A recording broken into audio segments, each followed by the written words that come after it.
Hello friend, আবারও চলে আসলাম voice change নিয়ে। আজকে ভয়েস চেঞ্জ করব ইন্টারোগেটিভ সেন্টেন্সে। দেখো, ইন্টারোগেটিভ সেন্টেন্সে ভয়েস চেঞ্জ কীভাবে করতে হয়। অনেকে ইন্টারোগেটিভ সেন্টেন্সে ভয়েস চেঞ্জ করতে গিয়ে অসুবিধা বোধ করে। কোনো অসুবিধার কারণ নেই, দেখো আজ সুন্দর করে দেখিয়ে দিচ্ছি আমি। তাহলে শুরু করা যাক। Do you play football? Do you play football, প্রথমে জানতে হবে এটা কোন টেন্স আছে। ডু, আমরা জানি ডু বা ডাজ থাকলে পরে সেটা কোন টেন্সে হয়, প্রেজেন্ট ইনডেফিনিট টেন্স। আর প্রেজেন্ট ইনডেফিনিট টেন্সে করতে হলে আমরা কী শিখেছি, অ্যামিজার নিয়ে আসতে হয়।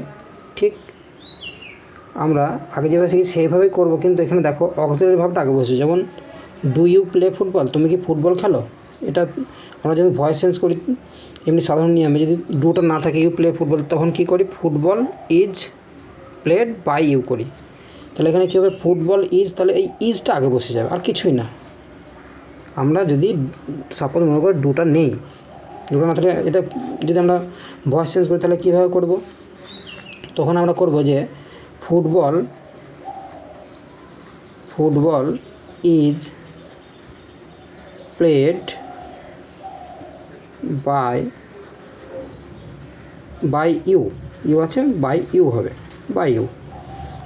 কিন্তু যখন এটাকে আমরা যখন ইন্টারোগেটিভ সেন্টেন্স করব তখন হবে এই অক্সিলারি ভাবটা আগে বসে যাবে, আর কিছুই না। তাহলে ইজ ফুটবল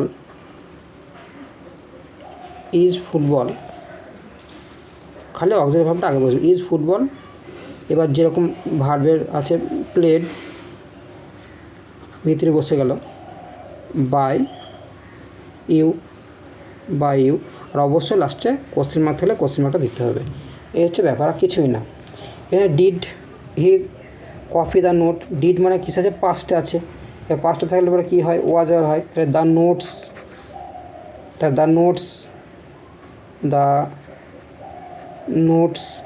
নোটসগুলি আর কি, এখানে দ্য নোটস যেহেতু আছে এখানে, তাহলে কী হবে, ওয়াজ আর আসবে। তাহলে দ্য নোটস পর আগে কী বসবে, ওয়ার। দ্য নোটস ওয়ার হয়, তাহলে এখানে ওয়ারটা আগে চলে আসবে, ওয়ার দ্য নোটস।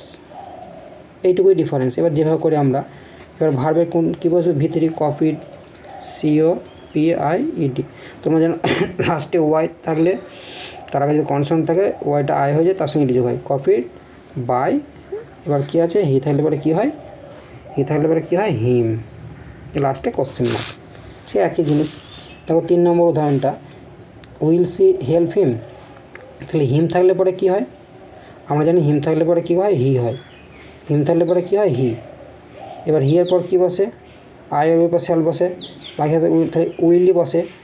উইল মানে হি উইল, তাহলে উইলটাকে চলে আসলো, will he helped, HELPED by she. তাহলে পরে কী হয়, হার্ট। লাস্টে কোশ্চেন মার্ক, আর কিছুই না। তাহলে আমরা কী পেলাম, উইল হি, শ্যাল, উইল, এগুলো থাকলে পরে কী যোগ হবে, বি যোগ হবে। উইল হি, এখানে বিটা বসে যাবে, উইল আর বি এর মাঝে বসে যাবে, will he be help by her.